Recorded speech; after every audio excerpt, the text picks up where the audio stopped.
Okay, people, that was Sister Khadijah. We want to give her our deepest condolences. Her and Brother Shahid. Sister Khadijah lost her mother, Miss Shirley Boudreaux Broussard, a great person. She always touched my heart and always was clowning with me, and I just loved the moment that we had a chance to spend with her over the years. When Sister Khadijah and I first became comrades in arms, let's put it like that. She opened up her arms and welcomed me to the Lowerville area. She would be greatly missed by her family, and also Miss Patsy and the other siblings, and Mr. Kevin. We definitely want to send our deepest condolences out to the family of Miss Shirley Broussard on her passing. Uh, what a great individual.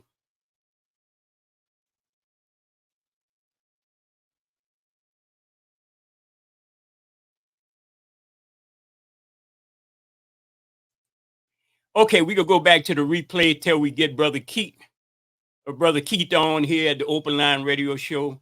From my remote studio in an undisclosed location.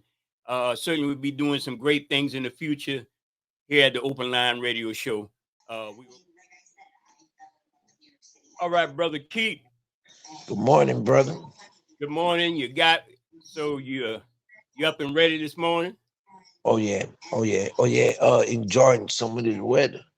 Yeah. That weather is kicking, and like I said, we couldn't be physically in the KIEE studios.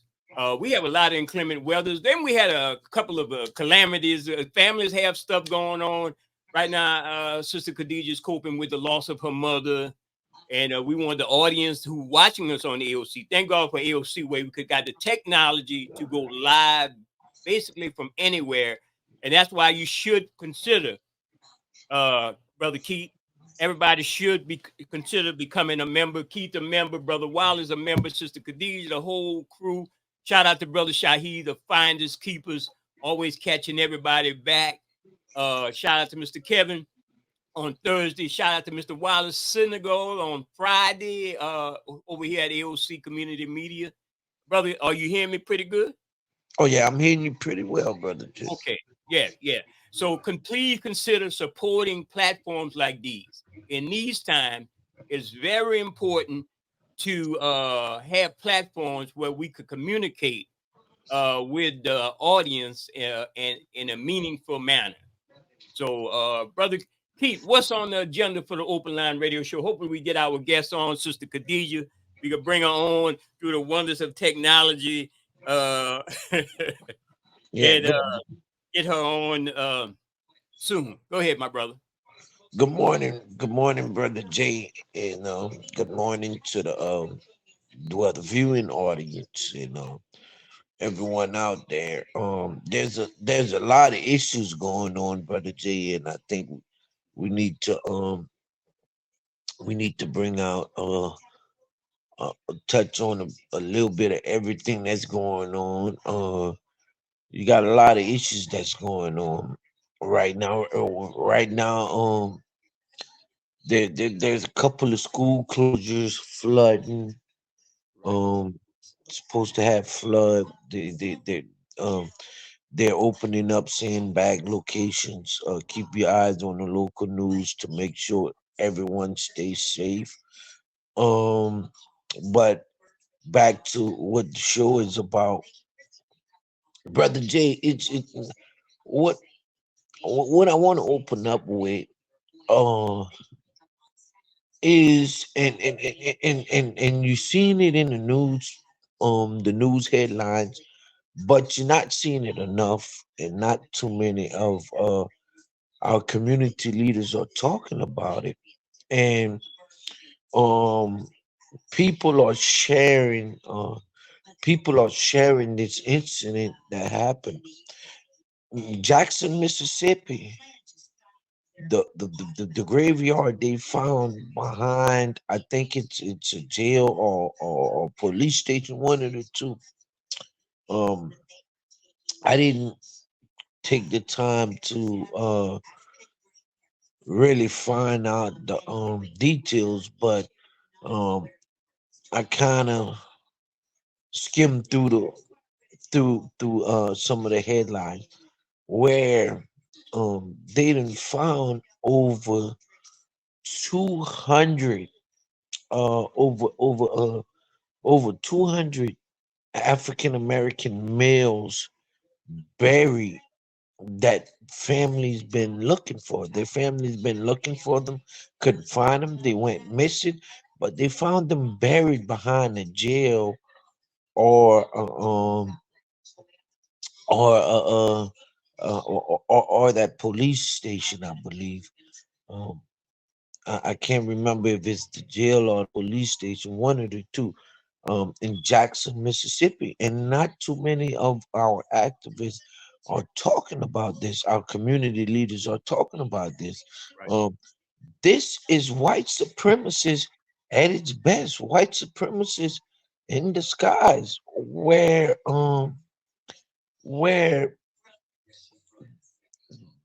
they're taking our culture of people and burying them in a graveyard that the government don't even know about.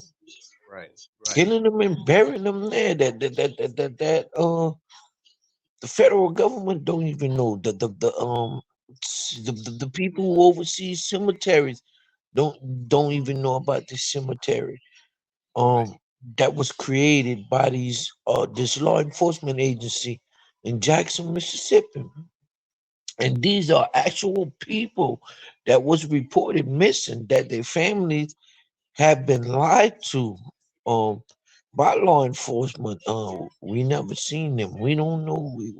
We're taking leads. We're trying to follow leads. All the while, they done buried these people in that cemetery. And it's not two or three, four or five. It's over 200. And I believe the present count right now is at 550 African American males buried in that cemetery that nobody knew about, that went missing. That law enforcement lied to families about. So these when I say we need to attack critical issues and take white supremacists down at the root, these are the issues we need to be talking about. These are the issues that we need to be attacking. These are the issues that we need to be fighting for, because Right. that's blatantly a hateful act. Yes. Yes. Yes, brother Keith. For those who watching, I want to confuse you guys. We are not in the physical studios of 88.3 FM. We actually are on location, and we're doing this through remote interviews. Mm, And we'll be back in the physical studios of 88.3 soon. Just bear with us. We have we have some issues going on with families and so forth. Again, shout out to Sister Khadija. She's been going through a whole lot, and we want to always support her and Brother Shaheed at Finders Keepers. We want to support 88.3 FM. We'll be back in the studio soon. We have a lot of inclement weather, Brother Keith, down here in South yeah. Louisiana for those who are watching online. Hmm. You know, I'm waiting on a call from Councilman uh, Dee Dee Reed. She has some important information, and we want to utilize this Cox platform, which serves the 5 parish areas of South Louisiana, to tell them about some different things that's going on. Even when we're cut off from being in the physical studio of 88.3, we know that's a valuable platform, but we're going to work hard to get back on the air. Like I say, I'm going through some things, Brother Keith. You know, in the month of December, I actually so much bad. What you say? Bad luck, bad karma following me. Had a car physically catch on fire. A car physically catch on fire, spontaneously burned up, and I'm dealing with a rogue insurance company that the car dealership forced me into. So I got one of those digging them deep holes thing. You know, I dug one hole to get out another hole and got it in deeper. So I have to take some legal action against that car dealership and that insurance company, especially when you're covered and you're paying your bills and you're paying them on time. So I'm going through some things, you know. So everybody's going through stuff. Sister Some Khadija things, yeah. lost her loved one, and we want to give her our support. Our Enough about condolences. my ranting, brother. But we're gonna be back in the studios 88.3. We got some great guests lined up, and we're gonna try to take the show in a direction where we could get more information from in and outside this area in South Louisiana. You know, right now, brother Keith, redistricting is going on. That's the big thing. Correct. Hey, brother J. While we talking about the redistricting, can you are you able to get some information on that cemetery in Mississippi in Jackson? Yeah, I've heard about it. Matter of fact, brother Rashad Ritchie talked about it, uh, and that was people who were in the jail, you know. And go ahead, my brother. Go ahead, and you talk on, and I'm gonna try to bring Sister Dee on. Okay, cause I mean that's close to home, close to Louisiana. Jackson, you know that's close to us, and that's white supremacists at its finest. Um, I know Brother J mentioned earlier about redistricting. So Louisiana has a second majority minority district. Louisiana have a second minority Okay, majority we could district. get in that to Brother Keaton. I hate to interrupt you. We got Councilman Dee Dee Okay, Reed from New Iberia on the line. As I said, we just on the AOC platform serving the 5 parish area of South Louisiana. Uh, Go ahead, Councilman Dee Dee. How you doing? good, Hey, good, good good morning, morning. Councilman. Thank you so much for giving me a second to update the community about the event that's happening tonight. You may remember a couple of weeks ago, I came on to let people know that we were having a Women in Business um, event tonight, and we were going to have some guest speakers. But unfortunately, the Parks and Recs Department in New Iberia just called to let me know that a pipe has burst at the West End Martin Wow. Luther King Center, and so it's flooded in there. Not to mention the fact that the weather's been really bad, and we Yeah. just don't want to put anybody in jeopardy by trying to travel to the event. So we're going to cancel the event for tonight, but we will reschedule it in the near future. As soon as I can get with the Parks and Rec Department to find out when we can have access to the venue again, I'll let everybody know. But I wanted to make sure that people knew today that we're not going to have the event tonight. But I'll come back in a week or so and give them the new date. Yes, yes. I mean, how much of emergency situation that is since the we had the cold weather, and that could be a byproduct of the cold weather, and Yeah. a lot of people are having issues. I've heard, and you know, we wasn't physically in the KIE studios, and we heard about other people wanting to calling other people and trying to get in contact. You think? Let me ask you something. You know of any programs in the near future when people might have to go through this thing of cold weather and having pipe bursts? Other, you know, they could reach out to some community organizations in and around Iberia Parish. So not necessarily, except there's a couple of neighborhood associations in New Iberia that will try to help people when they're in this situation. There's one that I'm a part of called the Downtown Neighborhood Association, and Mhm. what we try to do is spend our dollars in the downtown area, area off of Ann Street and that surrounding community. And then there's one on the uptown called the West End Neighborhood Association. Association of Community.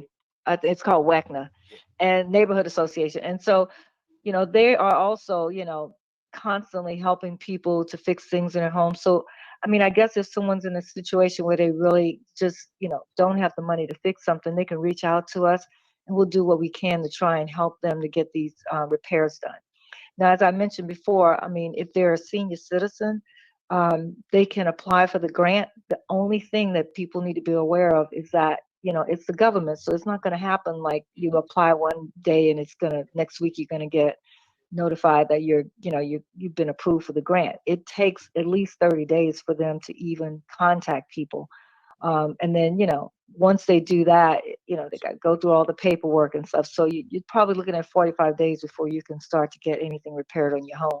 But if you have time, and you're a senior citizen, you can get up to $10,000 to repair things on your home. Yes. Yeah, so much going on, and then the weather. Hopefully, we could get through this flooding because we know some areas of Southwest Lafayette. Well, most of South Louisiana has those issues when we have heavy rain. So that's the Yeah, thing right there. it's unfortunate. It's going to be all day today and most tomorrow, so people are going to have to be very careful. And I feel for all the people that are still having problems with their roofs because that constant rain is going to get into their homes.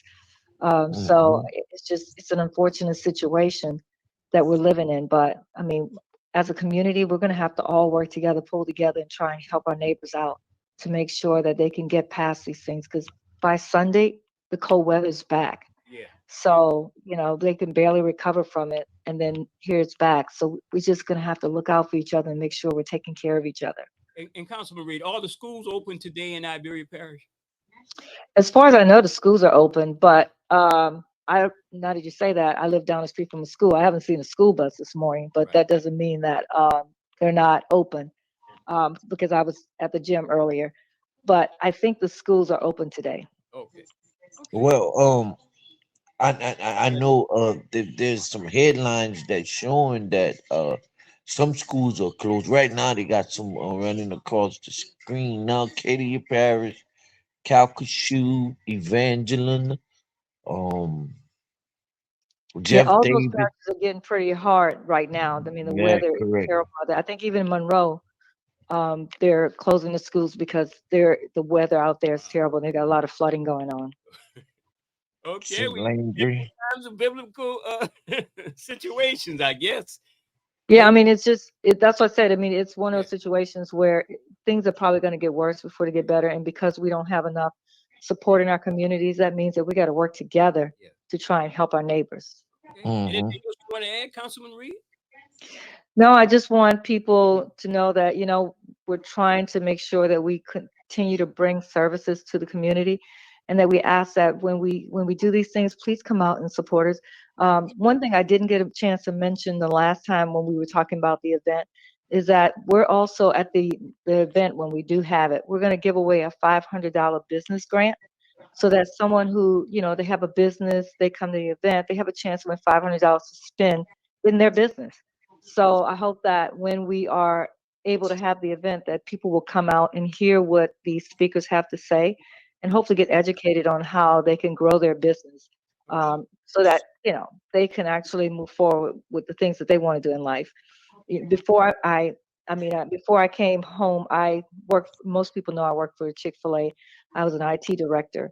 Um, I retired from there, but before I went to Chick-fil-A, I was a small business owner, and it would have been great to have, an event where I could get some extra money. I mean, out of all the things I've done in my life, owning my own business was the best job I ever had Yeah. because I was creating my own wealth. So I would say to people, please come out if you really want to be an entrepreneur. Come out and learn from others, and try and have an opportunity to get that grant. And how to contact you, Councilman Reed?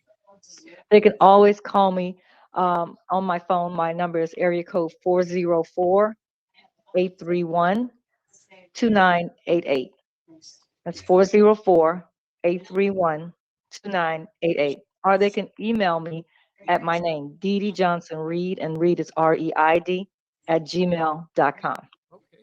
Well, thank you so much, Councilman Reed. And I'm sorry, we'll be back physically in the KIEE station in the near future. We definitely love our supporters, and we love to get people who got some good information to give to the community. Thank you so much for the work you Well, do. thank you. Thank you for always giving me an opportunity to speak to the community. I really appreciate it. All right. Thank you. Bye Thank bye. you. There you go. You had Councilman Reed, City Councilman in New Iberia. She's giving out some great information, and we should. This is what our elected officials are supposed to do: give out information, give out information.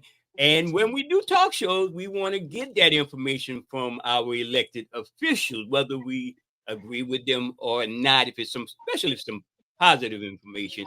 Brother Keith, I know you was going into something right here. I want to show you this right here. I'm gonna show it up on screen, and I hate to be Yeah. blocked a little bit, but I'm gonna bring your picture down somewhat. That's our good friend, the only one I seen at the Ronald Green rally they had last year over there on the steps of the Capitol, and he was kind of hiding. We know our Louisiana politicians, they love to hide in plain sight. And he's going to throw his hat in for that new congressional district. Now, District, six I'm district. still not clear on that map, did Drew. What in the hell is that? Yeah, that's what I'm saying. I think it's what they saying it's gonna run in the Shreveport area. All the way to East Baton Rouge Parish. So, Yeah, AKA another super Negro district. I'm sorry. district. That's just me being sarcastic. We the Supreme we fought.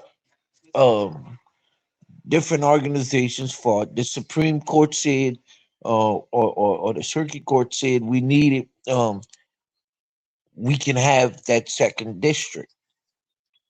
Now, the thing is, we got the two. So, and listening to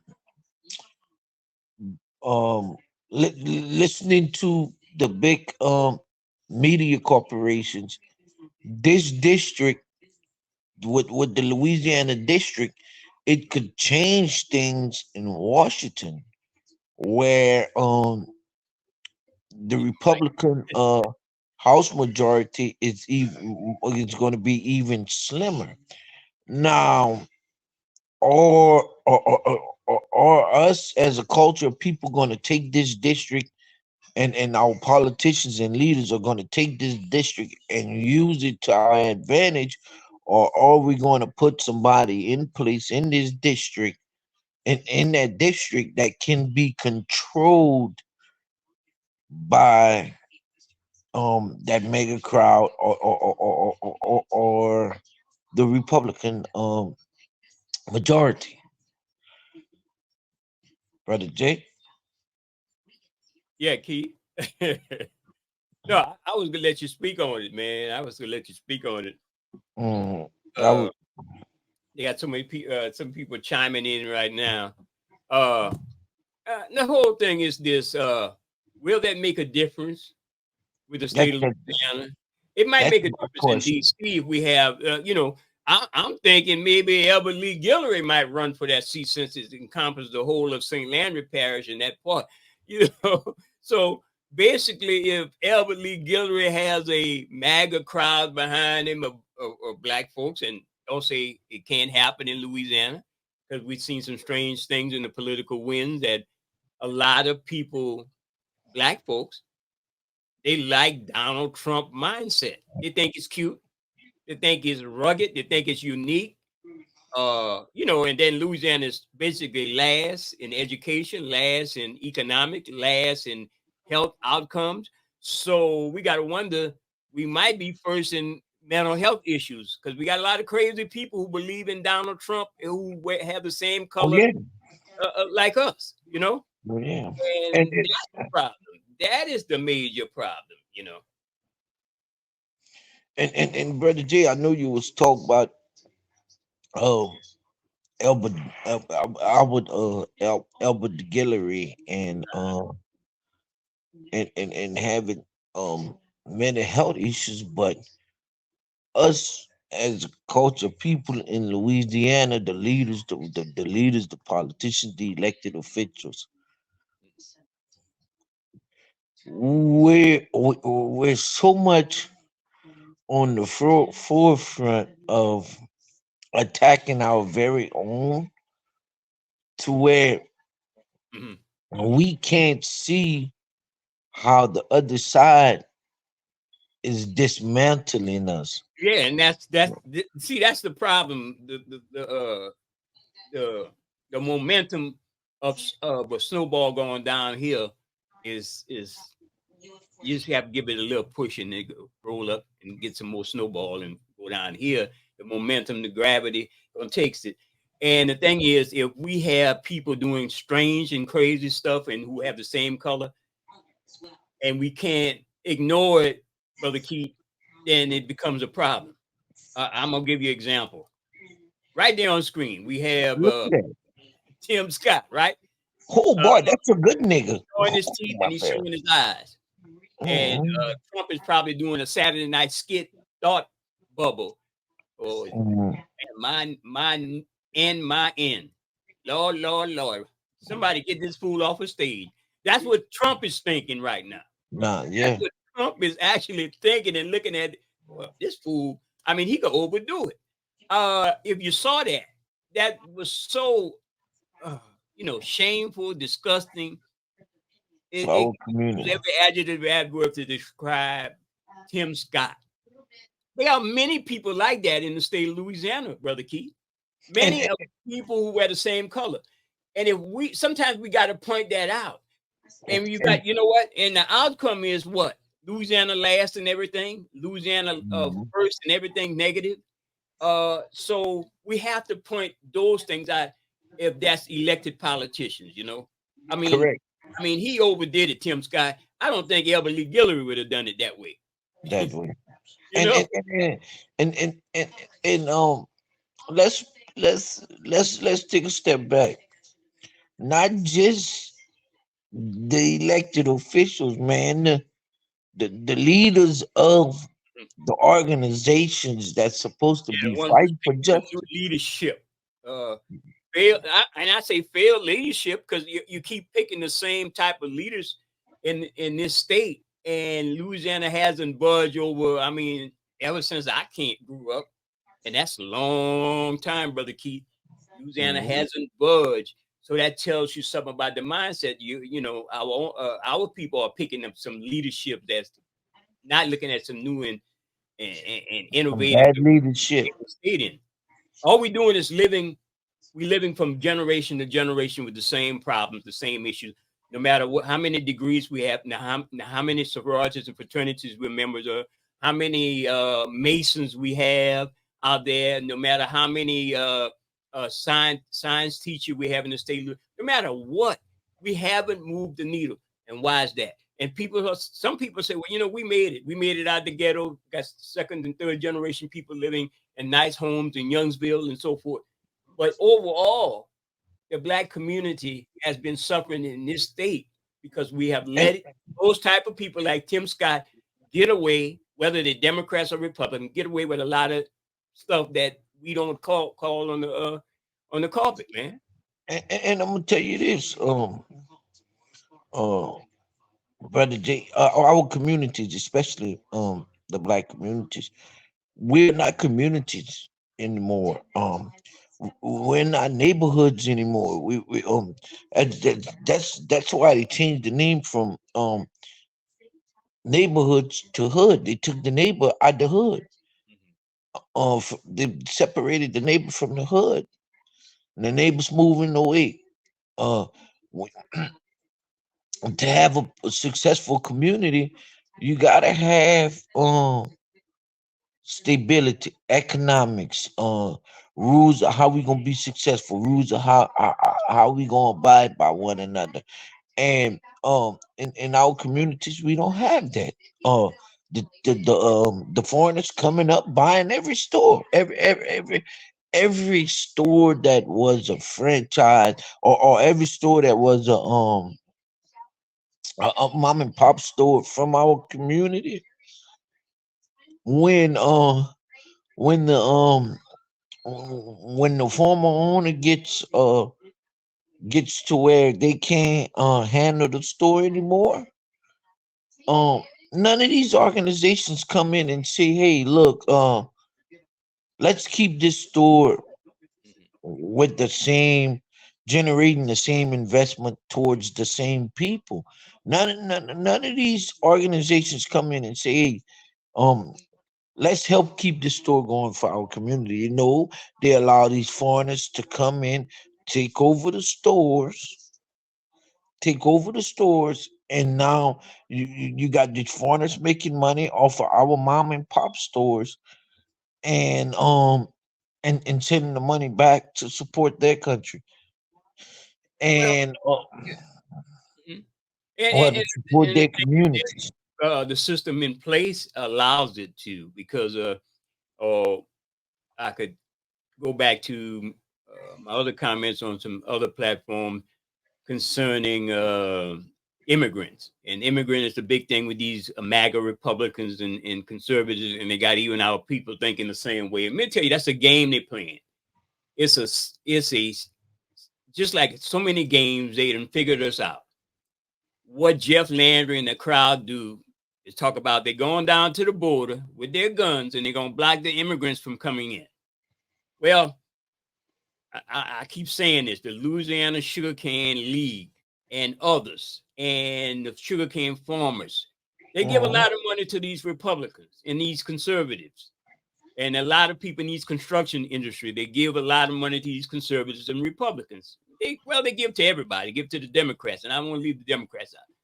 But the same group of people saying they're going down to the border with their guns to block immigration are the same people that depends on these very same workers to work for low wages, knowing these people need that money, and they bring them in.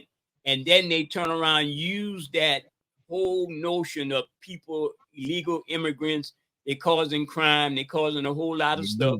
They got Yeah. black folks feeling some sort of way towards these immigrants, which sometimes I probably do, and you probably do, and we all do. What and resent them, but they the one playing that game. Elvin Mhm. McGillary sat down on the set of the Open Line radio show, and I was there in the background doing the technical work, and he lied and he said there were the federal government, and I don't know who he's mean by the federal government, Joe Biden administration, whatever. And I'm not a fan of Joe Biden. They are bringing the immigrants in and sending them to these black cities and destroying. Well, we know that Ron DeSantis in Florida, Greg Abbott in Texas has Are been busting these. state money and paying to put these people on buses and charter planes and fly them to Chicago, New York, California, wherever there was a Democratic or a black-led city, Chilling. they were doing this. And so this is the game they're playing on us. Correct. We don't call them in to check about that. We don't do nothing about that other than listen to what they're saying. So it's a game they're being played. That whole immigrant notion, they've been playing us and they've been playing us. They're the one who let make it so that immigrants or migrants or illegals or whatever you want to call them come in and they can open up a store. They make it easy for them to open up a store. And so we in the community start feeling resentment against these people. But it's the government, is whether it's Democrats or Republicans, they're the one doing this stuff. And so we got to, you got to just follow the money, like I always say, you know. Correct. And brother Jay, I want to go back to what we were saying about our very own community leaders and politicians misleading our people. I know they say let it go, let it go, let it go. That's in the past.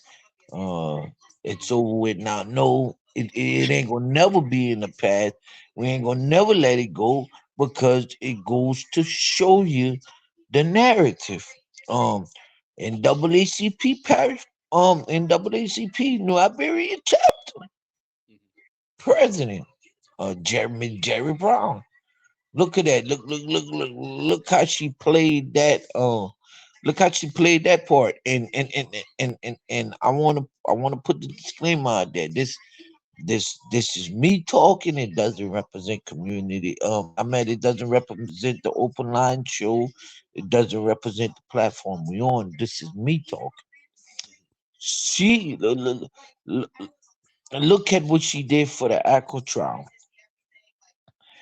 Going to lunch with the sheriff while the rest of the chapter, going to lunch with the sheriff while the rest of the chapter is at the Iberia Parish Courthouse calling for the sheriff to resign, taking the stand in his defense at the federal trial while the rest of the chapter is calling for him to resign at the Iberia Parish Courthouse. Then after that, front and center, after the trial, seen with the sheriff. I mean, the evidence is out there to see it. So you gonna make a mockery. You gonna make a mockery. You gonna make a mockery at the NAACP. That's crazy. That's crazy. The chapter gonna be the chapter gonna be protesting for the sheriff to resign, but the president of the chapter is taking the stand. Is taking the stand for the sheriff, for the same sheriff that the chapter is calling to resign. This is just crazy. And you're not supposed and activist leaders are not supposed to speak on this. But real community leaders, the community leaders that are leading our community get mad when they do when people do speak on this. But this is the same narrative that keeps our people in bondage in a hole. When you got a chance to take white supremacy and racism and attack it while you have that chance, and somebody within your own culture, a leader or a leader of an organization that's supposed to represent the advancement of your people, or a leader of an organization that's supposed to portray justice for everyone, is gonna take the stand and say, I know he didn't do it.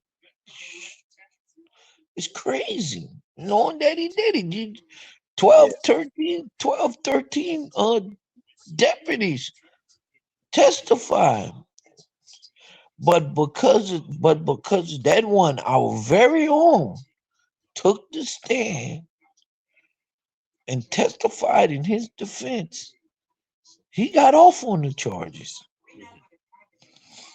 Yeah, you're listening to the open line and watching on AOC Community Media. We're not in the physical studios of KIEE 88.3 FM. We want everybody to be safe out there. A lot of inclement weather.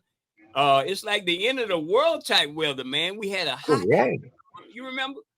Oh I yeah. got to get a climate expert out here to talk about these things in one of the future shows, Brother Keith. I was the Yeah. chap that, fortunately, I haven't done the People's Tech and Entertainment show. Got to talk about this weather pattern has been changing drastically in the last couple of years. We had a hot summer. Remember, it was steaming hot. Killed a bunch of vehicles. It killed a whole bunch of stuff.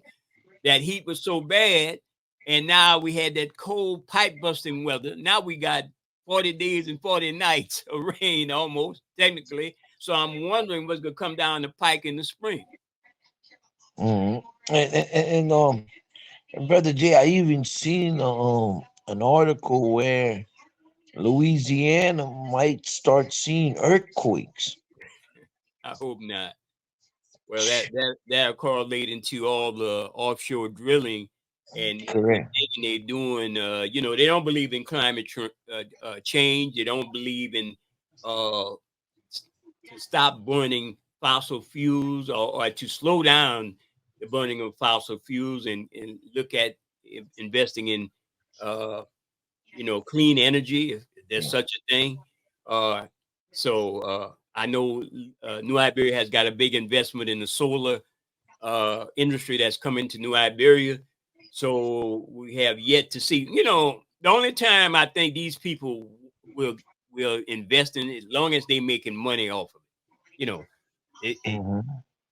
Iberia Parish government is overwhelmingly the people elected is overwhelmingly support these MAGA candidates that don't believe in you know uh, clean energy or environmental protection. So if there was some money thrown at them, they will basically go for that. So I found out a long time ago it doesn't have to do with lot with ideology. In some senses, it has a lot to do more with money being thrown. So I'm waiting for a guest to call in also, Brother Keith. Uh, we know there's an interesting place to go in and look at a lot of articles is the Louisiana Illuminator. There's a Oh yeah. story there's a story about Louisiana again. Is negative. It's about the jails. I'm sorry, I'm going to have to put this overlay over you. It's Louisiana judges disregard thousands of petitions from the incarcerated. And there's another one concerning the jail, and I'm going to try to pull it up. That's in the Louisiana Illuminator.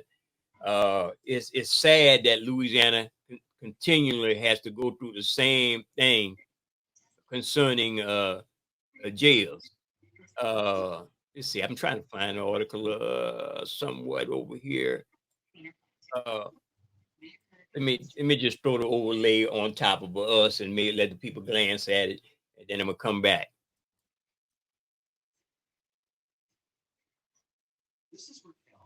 Okay, there you go. Louisiana continuously leads the nation in incarceration, and we had a bunch of politicians, Republicans and Democrats, working hard basically to say that they was going to reform the criminal justice system here in the state of Louisiana, but sadly, it's back to square one with these people coming into office. We got Liz Morrell, the Attorney General, extremist right wing.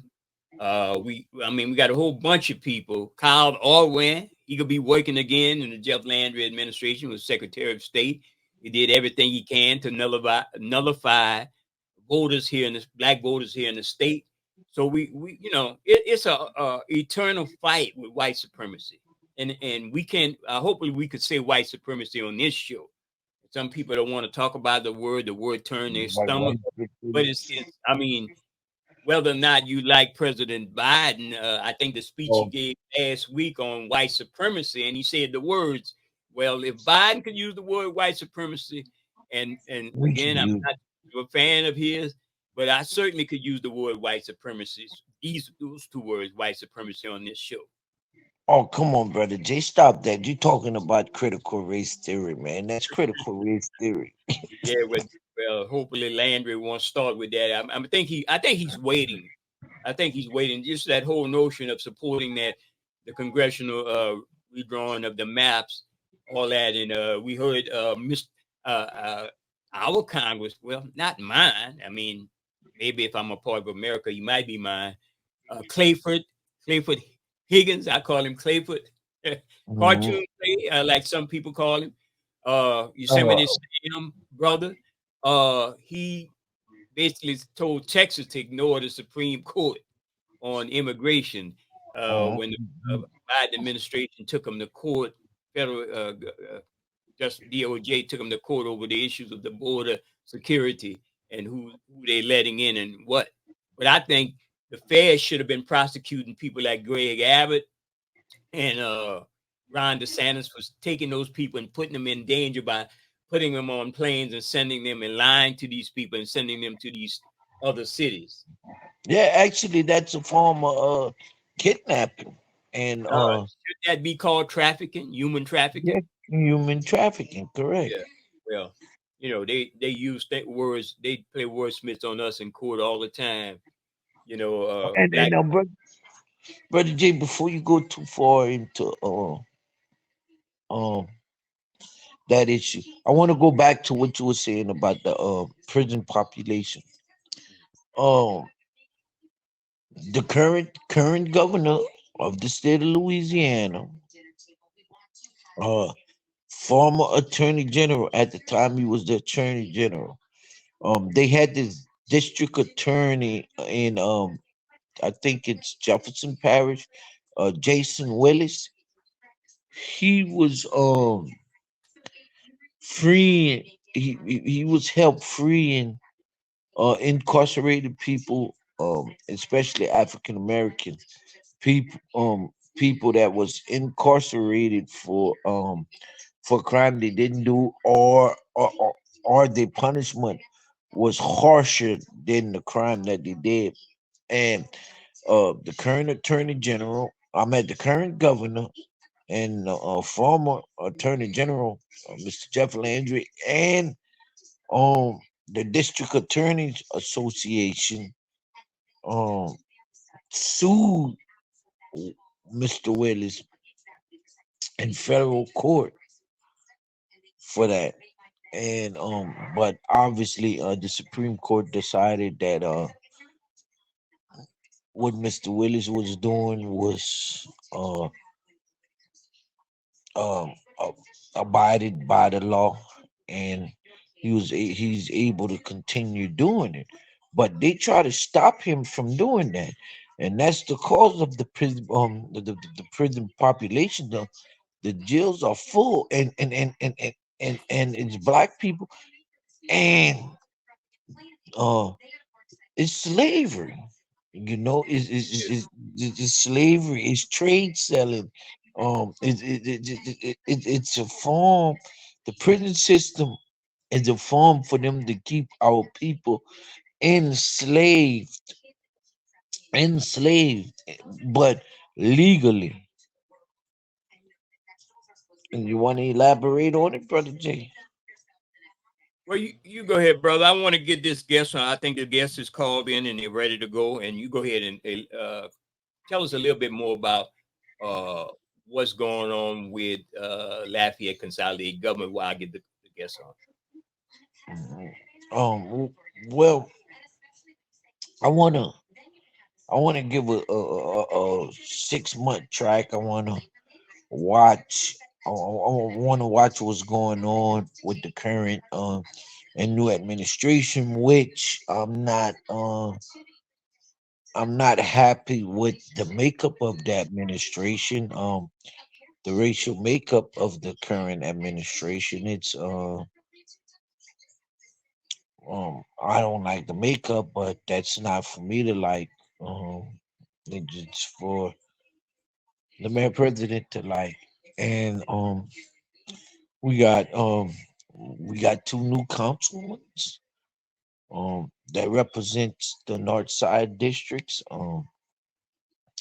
It's all a matter of waiting and seeing. One councilman on mainstream media on social media, he said bring him back to city hall and let's fix the thing with the charter. But uh, I'm trying to see if is he going to put an ordinance out there to fix this thing to because the only way it can be fixed is to bring back the charter a charter commission and put on the ballot to separate the mayor's office from the parish president's office, to separate the city of Lafayette's administration from the parish of Lafayette's administration, two separate administrations.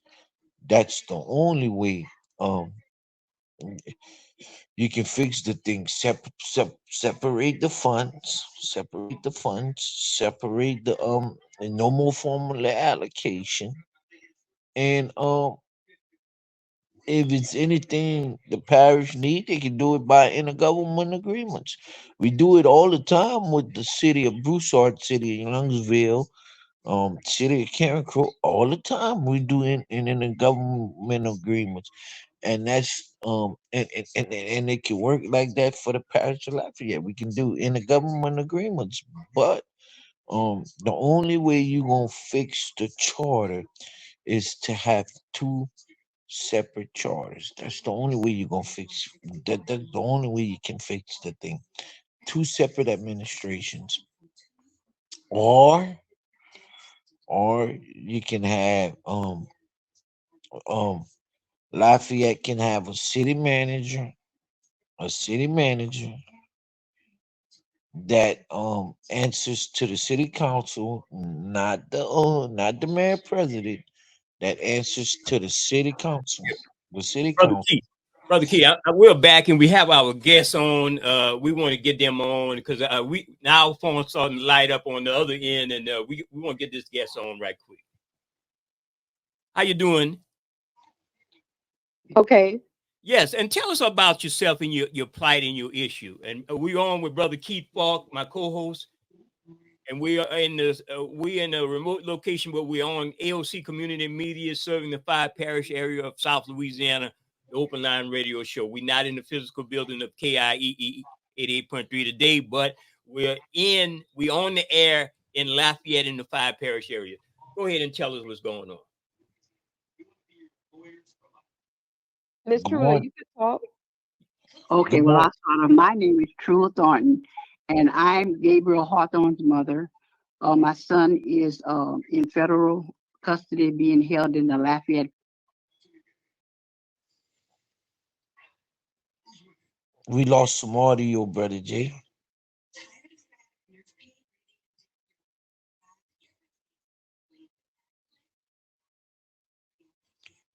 Over. Yeah, start over. Okay, my name is Trula Thornton. Uh, I'm the mother of Gabriel Hawthorne, who's right now in federal custody in Lafayette Parish Jail. I'm calling today because my son is in a situation of dire medical problems. He has chronic kidney disease. He's now in stage 5 kidney disease. He has now been there for over 2 months, and he needs dialysis, but he has never had dialysis. And right now, because I have the same disease inherited from me, some of the things that he's going through is in stage. Like the throwing up of bile, passing blood, and he needs immediate attention. And when they have brought him to University Medical Center, however, they always examined him, sent him back, and said that he did not need dialysis. Now, that is an impossibility because we have medical records where he was seeing a physician before he got convicted, and they had all this presented to them, but somehow or another, the message of the seriousness of his disease has not been relayed. And so he's going to be sentenced on the 1st. We have 7 days. But after sentencing, I don't really know how long it's going to still take him to go to federal prison where maybe they would have the correct means to take care of him. But right now, he needs help immediately. Like I said, because it's a very serious situation. And I've tried. I went to,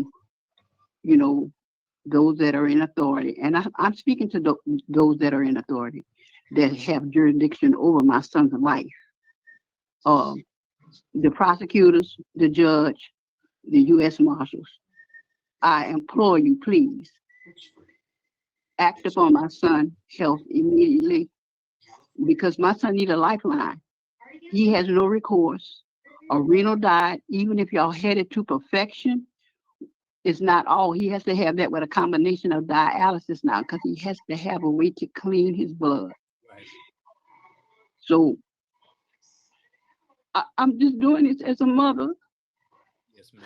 To try to help my son. And what jurisdiction is it, Dad, the prosecutors? Lafayette. Lafayette, and the jail is Lafayette Parish. Lafayette Parish. Correctional center. Is it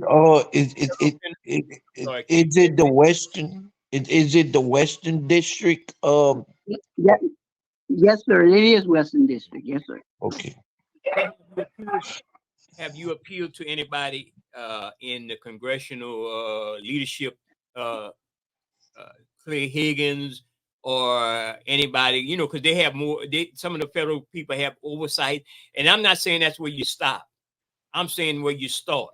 Start making it known to those people, and even the U.S. Attorney's Office, even organizations and groups like the ACLU of Louisiana. The executive director, she has a good track record of at least looking at some things and sending you in the right direction. Hopefully we could get in contact with her also. Have you reached out to those groups? This is what I did. I did reach out to Mr. Higgins' office when my son was first arrested. Mm-hmm. They heard me out, and when actually just kind of turned their head the other direction. Right. So just proceeded to try to go everywhere. I'll tell you who I have reached out to. I've reached out to the NAACP. Right. I reached out to y'all. Yes. I reached out to the television stations. As you know, they have a lot of power and a lot of influence, and this is like a David fighting a Goliath. Mm-hmm. So I just know that now I have to get it further than the courtroom. Yeah. Further than their offices in order to try to help them, because time is not on this side. No, They don't have time. Conditions you You described. may have to, you may have to either email or write a letter. You may have to reach out to the U.S. or the United States Attorney General's office, um, Yeah. And Merrick it's Garland's a office. sustained campaign, Brother Key, that she gonna have to do, even on a lower level, because I tell you about some of the fights I was involved in, even with dealing with my car, and that's much more serious life and death. It's a sustained campaign that you're gonna have to do once you haven't not reached the authorities and even legal people in your area. You have to reach further out. And what I promise to do is take your story and get some more information and take it to brothers who I've seen make an impact, like the Carl Nelson show in Washington, D.C., Brother Rashad Ritchie, groups and people who I followed, and they mentored me in the way they do those talk shows. And you have to take it beyond just being on a talk show. You have to do the work, and you have to take it to the talk show. And Okay, that's a serious situation, and you don't have enough time. can Right. we? That's my fear, sir. Go ahead. Because like I said, I battled this. I battled it. Mm-hmm. So I'm right now where we at. They take them so long with so much red tape and basically guidelines of why they can't file for medical, and I don't even understand. I know that you have guidelines, but when a person have life and death, that Right. that should be that should be your main consideration. You handle whatever you have to handle in court with his sentences and everything, but give him an olive branch to live. Yeah. My son have no recourse. If you're not being treated, you can't do nothing but go downhill. And they haven't been treating him right. I think he need dialysis. They gonna I would want to talk to him. Sorry. I said, would y'all like to talk to him? I do have him on the phone. Yes. Yes. Yes. Hey, they want to talk to you. Good morning, my brother. Good morning, brother. They say good morning. Morning, how you doing? You're doing great. Tell us your story, my brother. Yeah. You're on live television right now. Tell them what's going on. They said. All right, well, man, first of all, my condition, I was born for this, all right? The whole entire situation, man, started from a conspiracy case that was built against my brother's old lady. It wasn't even a conspiracy case at first. It was some type of drug situation she had going on with an undercover agent. Now, I own a restaurant. I was one of the only black-owned restaurants in my town. I have a criminal history, but I changed my life around, man, and I've been having my business for like 6 years. And where I'm from, it's a small town. It's one of those, peninsula towns. I'm speaking in the sense of the atmosphere of the society that I'm in. I'm doing very well.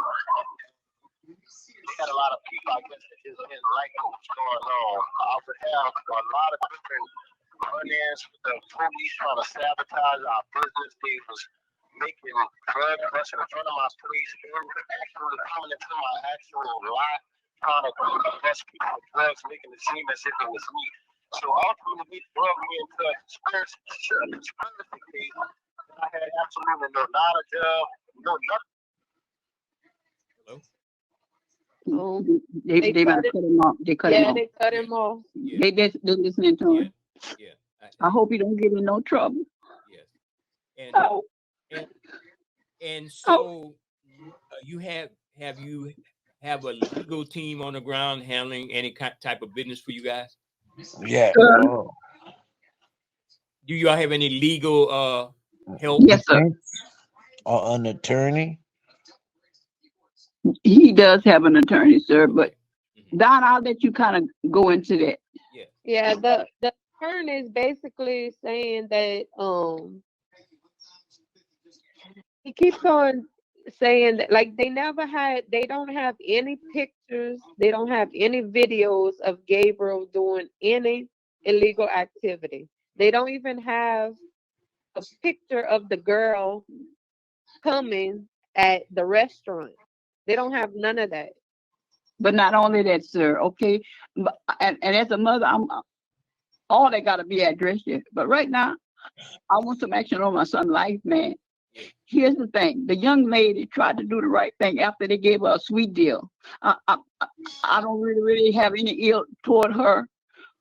They gave her this deal, and it was a sweet deal. But she was stopped with the drugs, and she been out of jail. She spent 1 day in jail, and my son tried to Um, and he's been in jail ever since. But here's I, the thing: this young lady tried to do the right thing and told them even before they brought him to trial to prosecute him that she acted alone. He hung up the phone. Yeah, I know. It hung up. He's Huh? back on the phone. Okay, all right. Hello? Yes. yeah, we're here. You can go ahead, brother. You can go ahead. They said.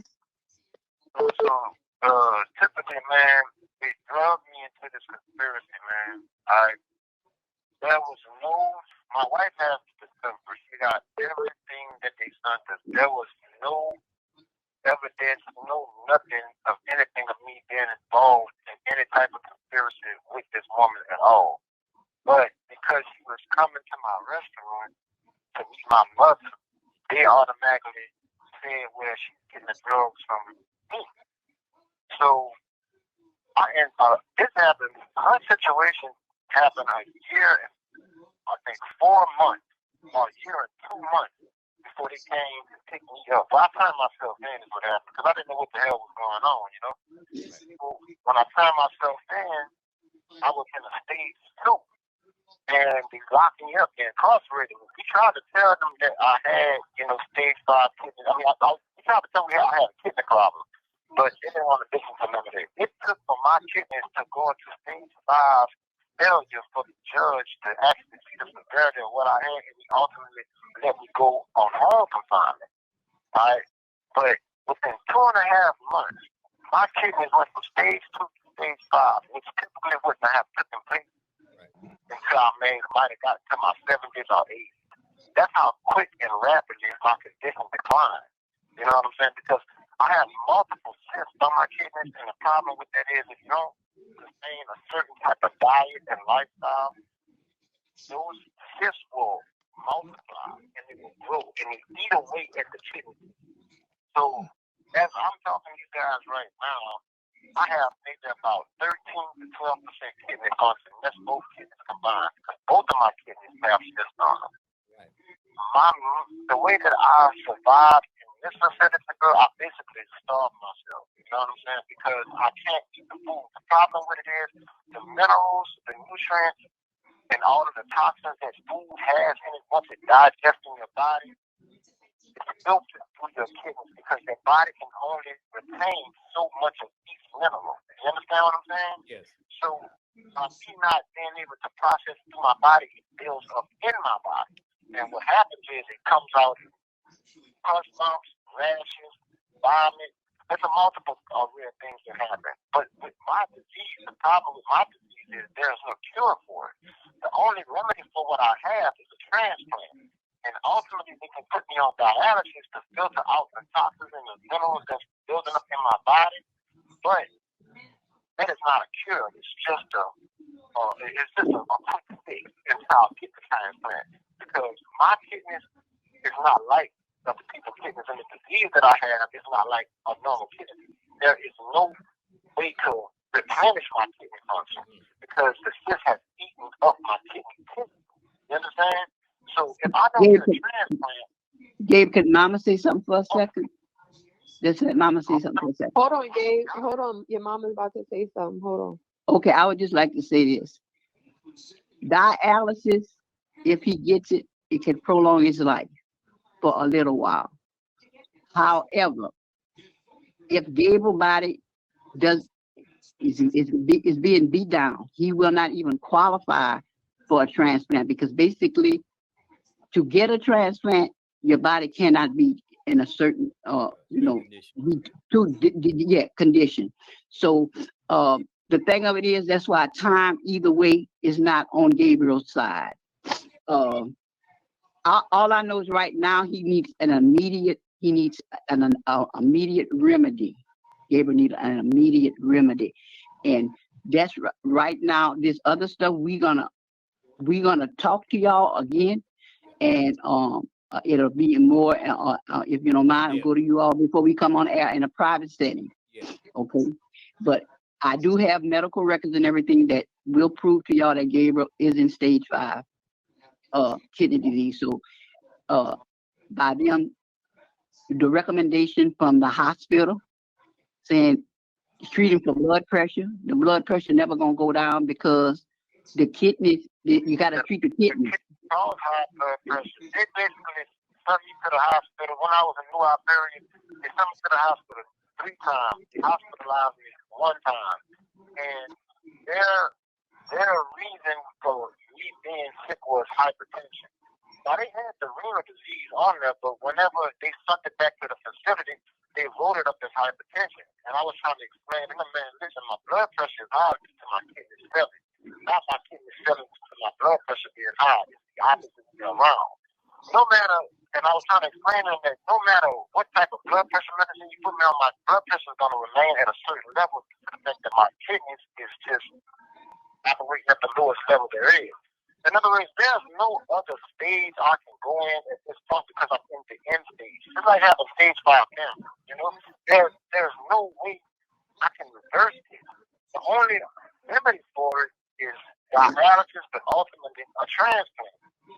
I normally typically weigh about 200 to 205, man. I'm 175 pounds right now. Because I have to starve myself because I can't eat none of the food that they give me. They give me all the wrong food. And the only thing they are giving me is water.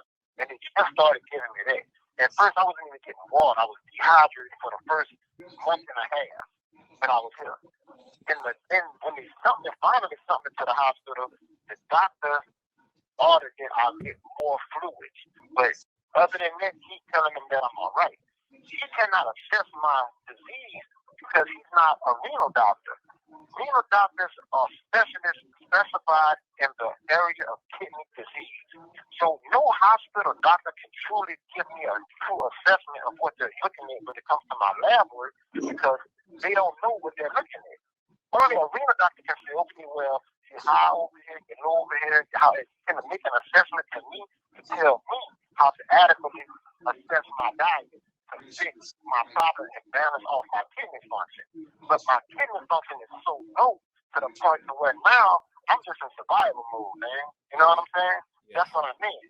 But overall, what caused this is the fact that I was basically, wrongfully convicted, man. There was nothing. I mean, my family right there on the phone with you guys, they can explain it to you. You know, I don't have the court transcript because the court transcript is $2,700, bro, to get my court transcript of what happened in court. But there was nothing brought up against me. I basically was convicted off of hearsay, and definitely just them saying he did it. There was no proof that I did anything. This is the DEA, right? These people said they had 10 agents in a surveillance helicopter in the air, right? But now one of them took a picture of me, one of them have a recording of me, one of them have me doing anything for a second. You know what I'm saying? Dave, listen to Mama. We want to address that in private. Let me just say this. My son Life has. If I would have never been incarcerated behind this felonious charge that was brought against me, I wouldn't be in stage 5 kidney disease right now. Right, That was Gabe. the Listen to ultimate Mama, reason Gabe. why I'm in the position that I'm in now. You know, now Gabe. I don't understand Gabe, your mama trying how to tell you something. somebody, huh? Gabe, Hold on. listen to Mama. Number one, your life has changed forever. There's no turning back. He's never gonna go back to where he was before they arrested him. Okay. Uh, but right now you are waiting for sentencing, and we have to do certain things in private. Right now, the thing that's most important is your health, Yeah. and we're gonna address this other stuff. Like I said, we have to be wise. Okay. I'm totally against with that, but they have to understand and know what this all stems from. I wasn't in stage 5 kidney failure, is what I'm trying to say. I had stage 2. And at stage 2, you can live. You can live well into your age. I could have grew old and still had functioning kidneys. But knowing that I have stage 5 kidneys now, my life is ultimately dependent on dialysis and ultimately curable by a transplant. And what I'm saying is this would have never even been a factor if none of this would have took place. But due to the fact that it is, now I'm in a position where I need medical attention that I can't get. I need a transplant that has been prolonged.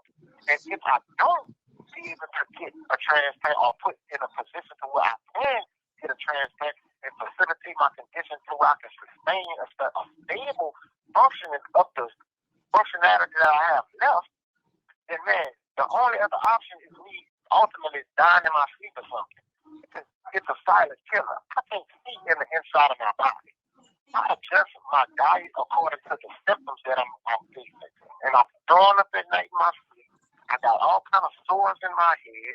My back is constantly hurting because my kidneys are so swollen, it's pushing my lower internal intestine through my stomach, bro. You can literally see it. You know what I'm saying? Right. So there's a whole lot of things that I have to, look at and go through just to mitigate what I'm feeling. You know what I mean? Because I haven't seen my doctor in almost 3 months, man. I was seeing him every 3 weeks. It's a critical situation. You know, the word chronic means dead. And they overlook the whole fact of, man, this is a chronic illness. This is not an illness, it's a chronic illness. You can't assess a lead gunshot wound the way you would assess a head gunshot wound. It's 2 different critical injuries. You understand what I'm saying? And these people act like I got the time to go. Gabe. You know? And I understand that there's laws that have to be followed. I understand it. But then there's also rules that can be mitigated due to certain compassionate circumstances. Right.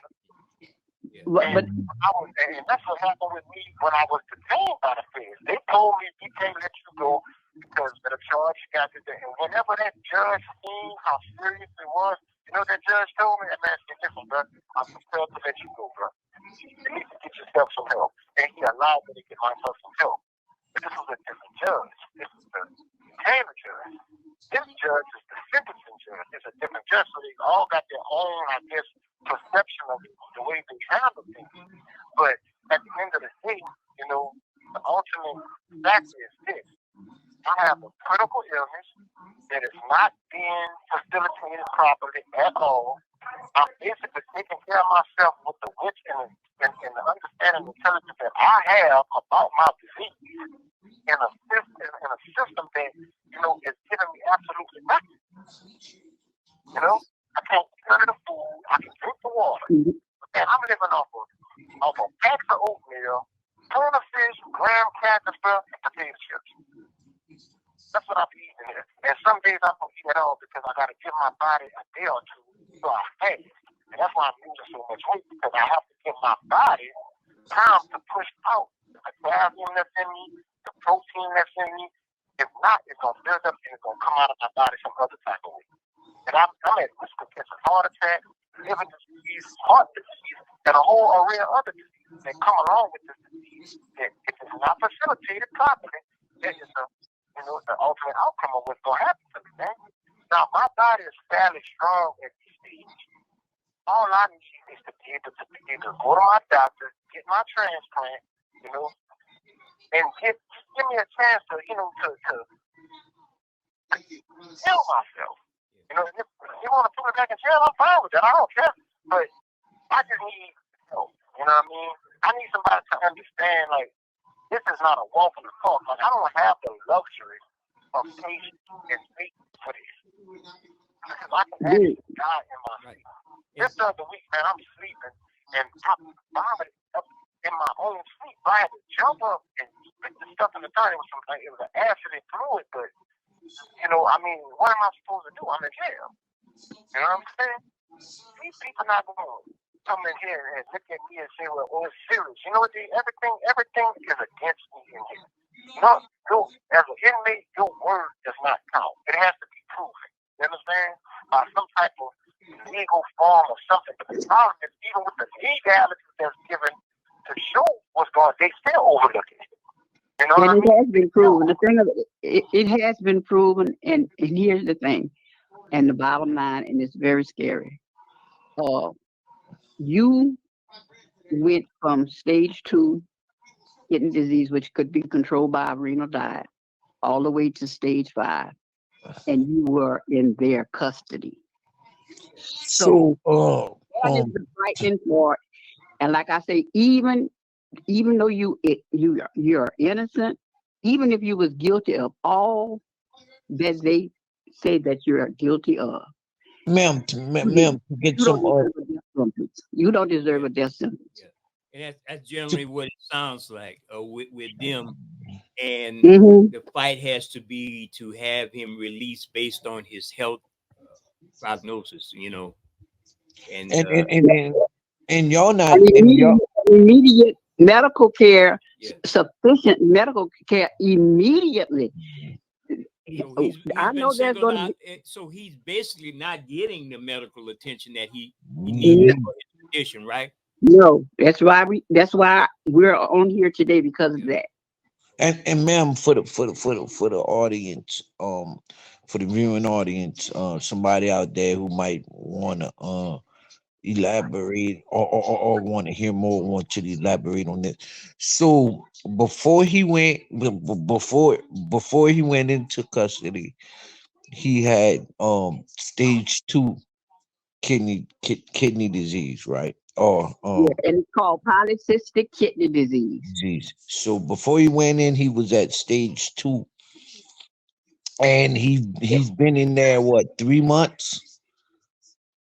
Approximately, yes, sir. Approximately 3 months. So he went from stage 2 by not having the medical treatment he needs. Within 3 months, he went to stage 5. Correct? Yes, sir. And By, then a federal judge. It was 2.5. Okay, he turned himself in in May, and mhm. then by the time August came, he was in stage 5, and then August is whenever they let him out on house arrest. And then he stayed home until November. November was the trial, and uh, then November 17th they sent him back to jail. Mhm. okay. So from May to August is whenever it went to stage 5, and then he's been back in jail since November till now. With stage 5. With stage 5. It went to stage 5 when they first incarcerated. When I got out, they let me out. I got my levels back to normal. This is all recorded medical fact. It wasn't normal, but it was at a standstill. Like I got it back to a standstill. You know, because the problem with my kidney disease, there's no cure for it. And what happens is when it gets worse, it only gets worse. Like it don't go in reverse. It goes forward. Like I can't grow back my kidney tissue. You know what I'm saying? So being that my kidneys have it, and another thing, my kidneys is 6 times the size of a normal kidney. A normal kidney is about the size of a small coffee cup. My kidneys are the size of a grapefruit. And if you look at what they look like, they look like a porcupine almost. They have so many cysts on them. I mean, you would look at it and be like, wow, like, what is this? You know what I mean?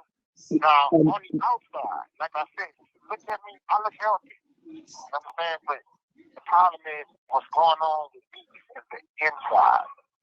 And the only reason I look like this is because I know how to take care of myself, and God is with me. Because honestly, I shouldn't be on the phone talking to y'all right now. You know what I'm saying?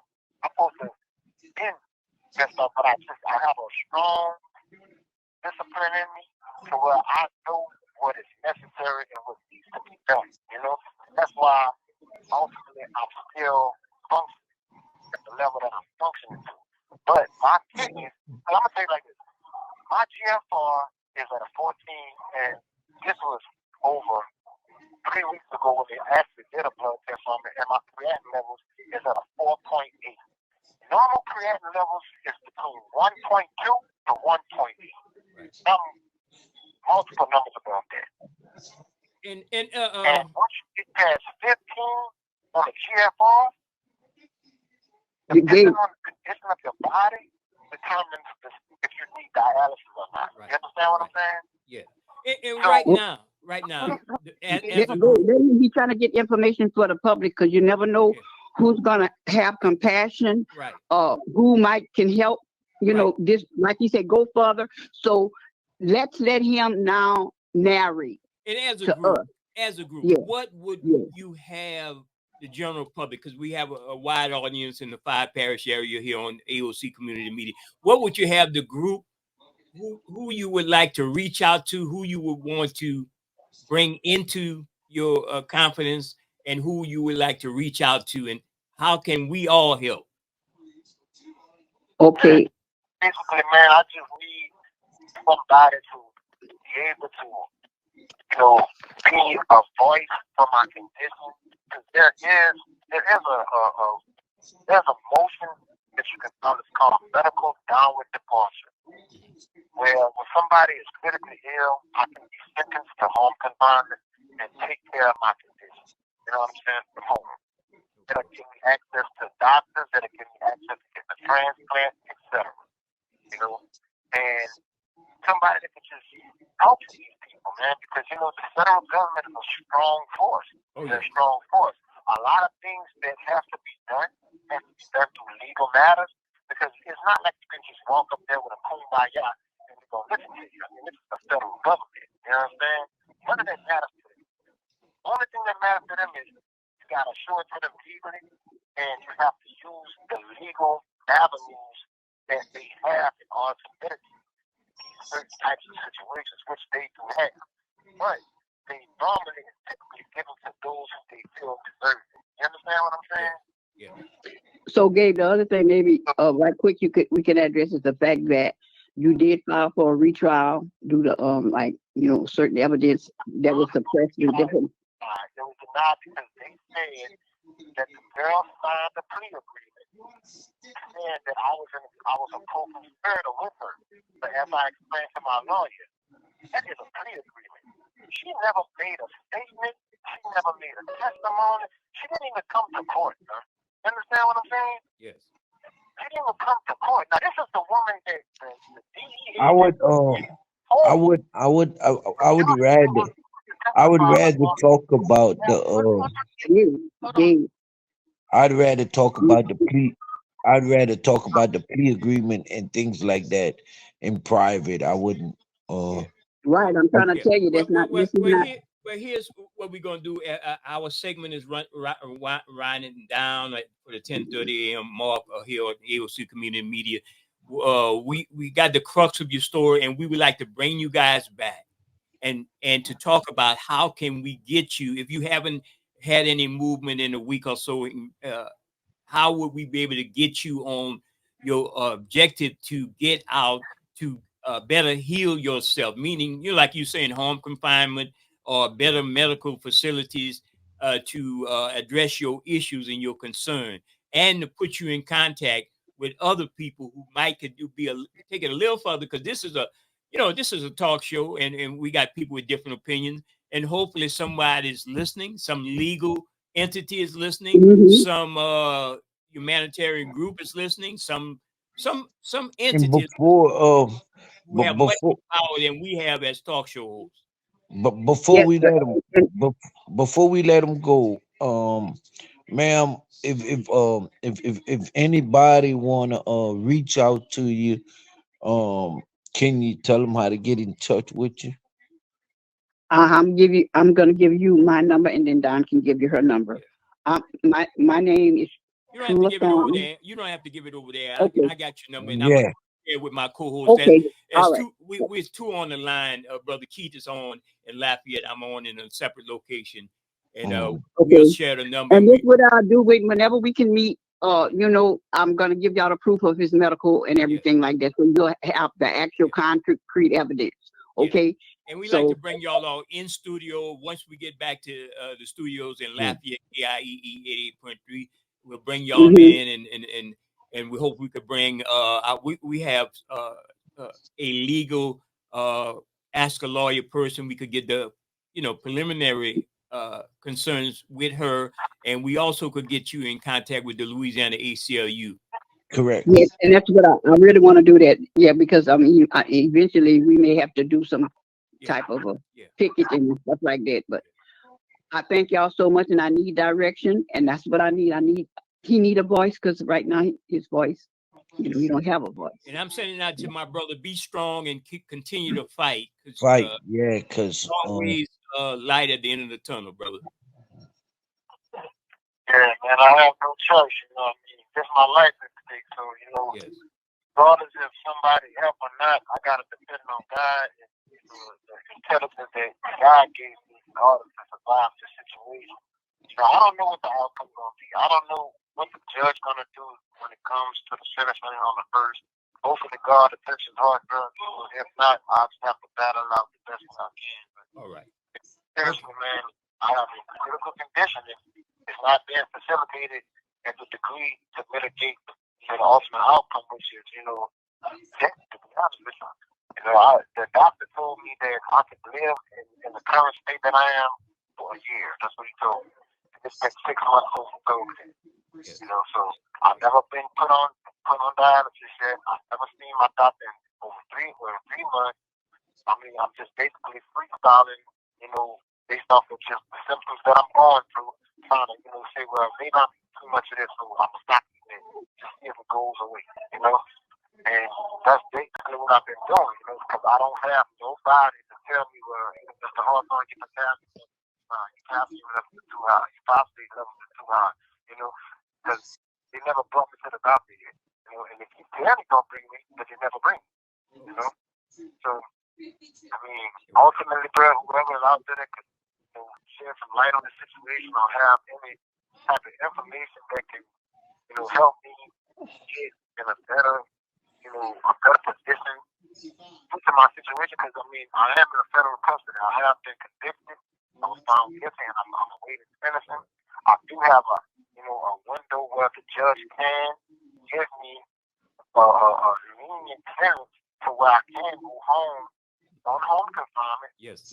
I won't be able to go anywhere. I'll still be in jail, but at my house, but I'll still need to get the chance to go to the doctor. Yeah, well, my brother, we definitely gonna push that narrative right there, to get you on mm, home, to get you out there, if we could get better yeah, situation. better healthcare. And again, we have to go into another segment, and we appreciate you guys coming on and giving Thank us y'all. that great information, and hope that And, we do those shows for the love of the community. Thank y'all. and Thank you before so you much for go, your support. Thank y'all. you said you reached out to the local NAACP, correct? Yes, sir, I did. Okay, And they all right. said that, they did say they were looking into it. And so, I'm just Yeah, yeah, waiting on a response. yes. Okay, okay. Okay, All All right. Well, right. thank you so all much, right. and we'll Thank contact you you so after much this. for coming on. Okay. Okay. All Thank right. Thank y'all. you. Thank you. All right. Well, Brother Keith, that was very interesting, and we have a continuing fight within the Louisiana criminal justice system. Mhm. And, Uh, and and brother Jay, it just goes back to show you what we was talking about before the guest came on, or before we went into the Lafayette consolidated government issue. But yeah. And while you talk about that, I want to get Brother Nat on the phone, because he was trying to call in, and Brother Nat is uh, go ahead, Brother it, Keith. it just goes to show you how our people go through the prison system and they're mistreated. Um, this is a family crying for um their loved one to be medically treated for an issue that's a life or death situation. While incarcerated in the Lafayette Parish Correctional Center. This is here in Lafayette Parish where they refuse to give him the medical attention he needs while in federal custody at the Lafayette Parish Correctional Center. So if anybody can help the family get in touch with the hosts of the Open Line radio show, community organizations, our leaders. This is the time where you step up because you heard his family say it's a life or death situation, and time, and doctors have told them time is not on his side uh right now. So um Brother Keith, we got Brother anybody Nate on the line. anybody that have Hey, brother. information out there or can help. Good morning, brother. Brother Nat, and Brother Nat, longtime fighter from undisclosed location. If he want to say, he could say it. They see you out on social media, always supporting him. And shout out to Sister Salita McCall and the gang out there towards that way. Yes, sir. I'm in New York right now. It don't matter. They can't catch me because I'm being Oh, Yeah, that's the I'm kind like of brother. King George. That's the kind of brother I like to can't roll stay with. too long. They can't get I can't stay too long. Yeah. I heard that brother's stuff on the radio. Yeah. It's sad. But if I could do anything for where I'm at, I would do anything I can to help. Yes. But I want to talk about this slavery that's going on. It's what? If you read the slavery in the jailhouse. Yeah. And you know, brother, I know what you want to say. I know we got limited time, but let me ask you something. Does that new congressional district runs across Alexandria? Yes, sir. These people are crying up in Alexandria. Oh we don't have no man! representation. I hope Albert Lee Guillory runs for that seat. No, really not. Yeah, they really crying. Yeah. Let me tell you, if you read the laws, right, they tell you you're a slave when you go to jail. Yeah. And we had a sheriff over here when they said Christians out. Gabriel Kidd said, "Well, what are we going to do about our free labor?" See, they look at us as slaves. Right. And it's just like the Abraham Lincoln so-called freed the slaves, and a lot of people got mad. They said, "What are we going to do?" It's the same thing happening right now in Louisiana. Yes. What are we going to do since our free labor getting out of here? Yes. And it's sad, and people need to understand. The best way to avoid that is not go to jail. Try the best you can not to go to jail. You know, we already have it hard when we don't go to jail, and it's 10 times worse when we do go to jail. Yeah. And they treat you just as such, as a slave. I just looked at the article. I just looked at the article in the Louisiana Illuminator and said Louisiana continues to lead the nation in the number of people being incarcerated. Either we got a whole bunch of bad people, or we're not locking up the right bad people because they're all in Baton Rouge, I think. Well, they all over. It's just we don't have the money to fight the simple charges that we get. You know, we don't have enough money. We get these court-appointed lawyers who work for the police department and enforce it. So we can't fight when we do get simple charges like everybody else. You see, because little Johnny could do something and he'll get probation, and I can do the same thing that little Johnny do, and I'm going to jail for 5 years. Or either they put me on probation and have their fingers crossed. What should I do something to go to jail? You see, so the thing we need to do is not go to jail. Follow the laws. You got to understand, Louisiana is on the Napoleonic law. In other words, You can go to jail for anything in Louisiana. Yes, you can. And that's the way they want it, and that's the way they designed it, and they don't want to let go of that. Because if they let go of that, a lot of people have to get out of jail. Mm-hmm. So you behind on clothes, and they want it like that. I'm sorry to call y'all and then talk about slavery, but that's exactly what's going on. Yeah, Brother Key, you want to add to it? Um, and I elaborated on that earlier. At the first part of the show, how the prison system, the prison system is a way to keep our people in bondage, and is a way to keep the slavery system going. Yeah, Yes, sir. yeah, and It's it, just That's right. it's just a legal way. It's just a legal way to Yes, continue sir. that let me slavery narrative. let me say for both of you brothers, and y'all know y'all we follow Louisiana politics closely, even though we all disillusioned with some of the things that's going on. You have a new group of people, let's say, going to Baton Rouge, and they basically saying even the so-called new governor going to change Louisiana, Brother Keith. They're going to move Louisiana forward. They say that all the time. And the problem, brother Nat, that never changed. I mean, not since I came into existence. Well, it's just like a man meeting a new lady. He'll tell her anything to lay down and get in bed with her. He'll tell her anything that she want to hear, and we fall for it every time. Yeah. You see, this just don't start in the jailhouse. It starts in the third grade. They study our kids in the third grade, and they train them to go to jail Right. if you don't watch out. Right. You see, they do studies on all this. But see, what they tell us is the stuff that we want to hear to get in office. And when they tell us that, we seduced by it, and we say, yes, you're the best man for the job. And when they get in office, just like some men, when they get big on, they don't want to call back no more. They throw your number away, and they block your number and hope they don't see you no more. And that's exactly what's going on every time somebody gets in office. Right. And That's what I think. and it's pitiful. Again, Yes, sir. a lot of our elected politicians thinking that new district going to save Louisiana, that new congressional district.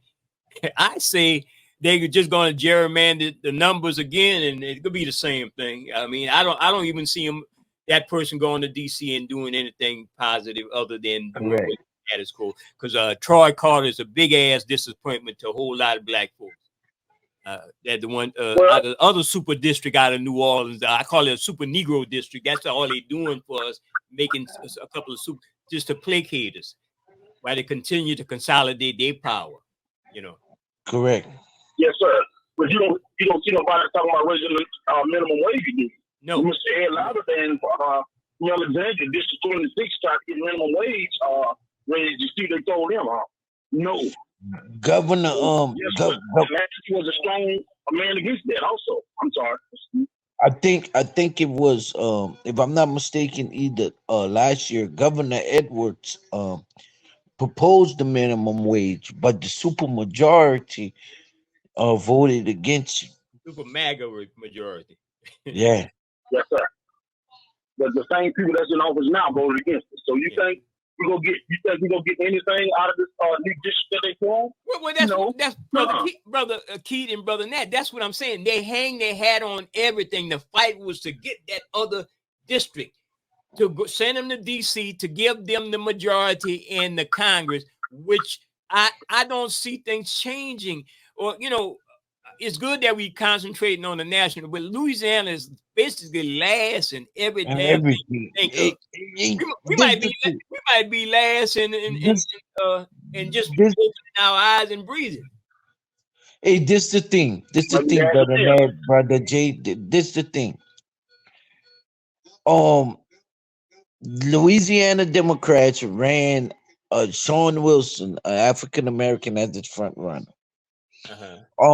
And you are starting to have people that was on the Democratic Party Commission, the DPCC, that are coming out publicly saying they supported um they supported and voted for Jeff Landry.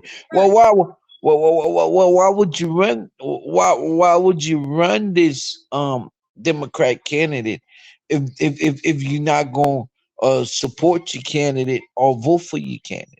There's a black community Which that's usually played in the state of Louisiana. They have Katie Benhart right here out of Lafayette, out of Youngsville, the headquarters of white supremacy. She is the head of the Democratic Party, and the young brother Devontae Lewis, he brought that out. Why is she still there? Why is she still ahead of the Democratic Party? So even if I'm a registered independent, I might tend to vote Democratic progressive issues. The fix is still in, no matter how you look at it. So independents don't even Yes, have a sir. shot at doing anything.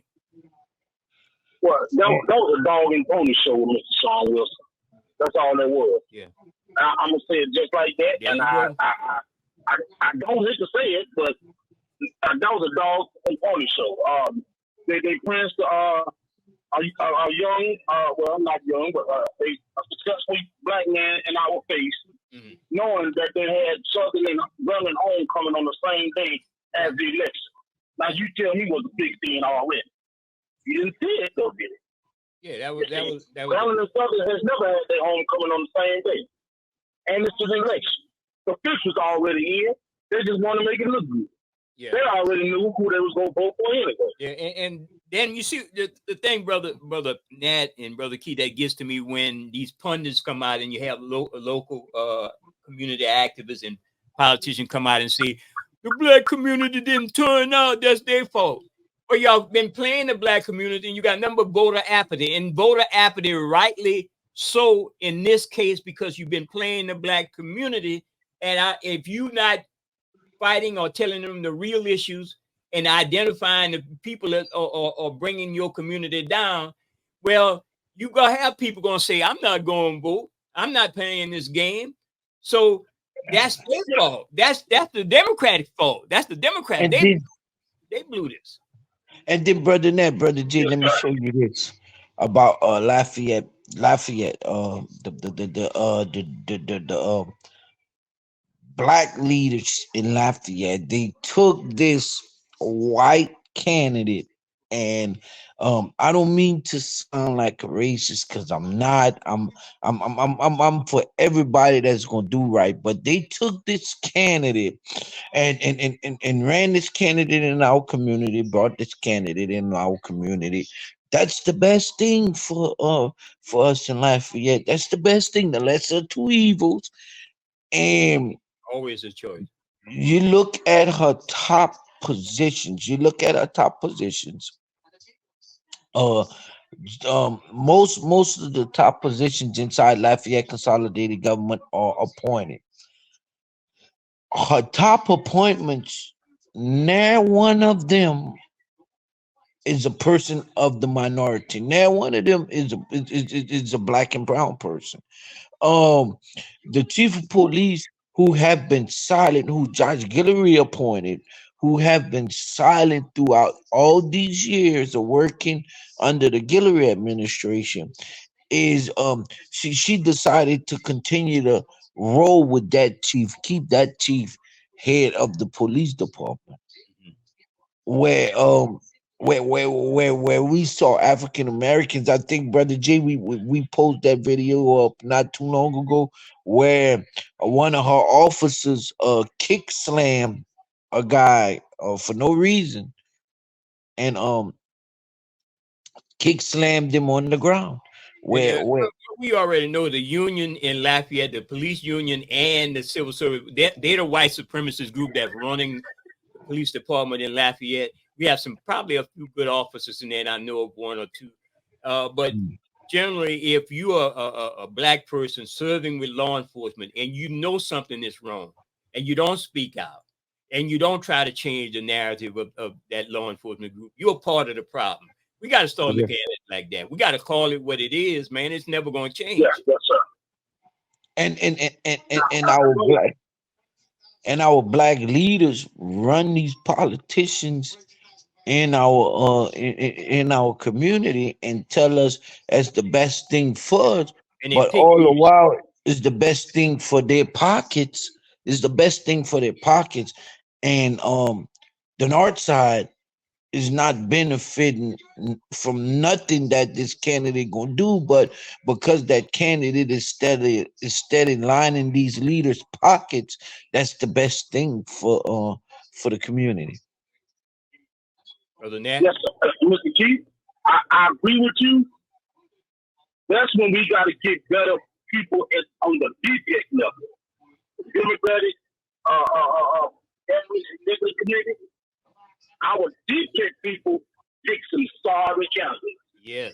And they pick the candidates that pay them the most. And they put them people in front of us and say, this is the best person for the job. But all the time, our DPS is being funded by the RPEC, if you understand what I'm saying. Yep. So when the RPEC is funding the DPEC, then we get the lowest of the low to represent us. It's And when we almost get the like lowest of the low to represent us. it's almost like the so-called hood gang banging, some political gang banging. Your ops are when your Yes, sir. ops are financing you, you know you're in trouble. Yes, sir. See, if the people would get together in their community and pick their own candidates, and they forget the DPEC and the RPEC, the people need to get together and pick their own candidate and say, hey, look, this is who we want to represent us. And if you don't do your job, we will recall you and just pass and put you in office. Until we do that, then it's a fine shame for the community. Because money rules everything around here. Yeah. We got to go back to grandma how they used to did back in the 1950s and 60s and stuff like that. We gonna pick our own candidate. That's what we got to do. Because the DPEC now, especially in Atlanta, they pick people who not even beneficial to the job and say, hey, this is a better person represents you. And then come to find out you work for the people that do campaigning. You can't do that. That's illegal. But hey, when you got money and you pay people to do stuff, that's the problem. The people got to stand up for themselves. It's for the people and by the people. That's what it's supposed to be. And until we can understand that, then we'll always have a problem. Yes, sir. Yes, sir. Yes, sir. Yes, sir. Well, brother Nat, we winding it down. We got a couple of minutes left, and we definitely appreciate you, man. We're not in the regular studio of 88.3 FM, but we're on the open channel in the 5 Parish area of South Louisiana. And brother, it's always great to hear your voice, and we do support you. And we know you're fighting in that area, and I'm not gonna say the area unless you want to say the area. But you somewhere else, they can't catch you where you at. Yeah, it's Alexandria, but I don't ever be there. Yeah. I'll be down over here sometimes. Yeah, yes, sir. Yeah. And we appreciate you, my brother. And we gonna follow you, brother Keith and I. We gonna continue to follow what y'all doing out there. You and Sister Salida and all of y'all. Your brother Tavares Swafford. Don't that name run off your tongue like that he got $1 million? I like to get some of Mr. Swafford $1 million. And I gotta see. Yes, sir. Yes, sir. All right, brother. Catch you down the line. All right. Thank you. There you go. That was brother Nat out of the Alexandria area, since he gave his disclosed location, and he's a fighter out there. Him and a whole group of community activists. They'll be doing some live almost every night on Facebook. So check them out. Brother Nat Turner and brother Sister Salida McCall and brother Tavares Swafford. Check them out on Facebook. And before you got some closing statements, my brother? Yeah. Before we go, yeah. Oh, you talking to brother Nat? No, brother Nat is off. Okay. So before we go off, I just want to recap on and let the audience know that if anybody can check out the situation that's going on at Lafayette Parish Correctional Center. This young man is in dire healthcare need that they refuse to give him, or they refuse to assess his condition. Anybody out there that can help or has the means to check into that situation there, check into that situation. You can call the number that's rolling on the screen if you need contact information to get in touch with the family. Um, just if you can assess that situation, reach out, please reach out. I want to give my deepest condolences to Sister Khadijah. I'm gonna put that picture up on the screen again. The loss Same, of her same thing wonderful here. mother. Yeah, Give my deepest condolences to Sister Khadijah and Mr. Kevin. Yeah. and Mr. Kevin and their family.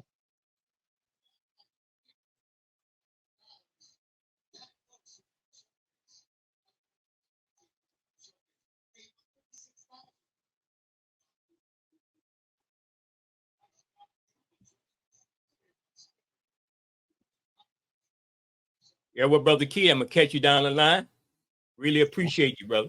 All right, brother Jay, we gonna meet further to the audience.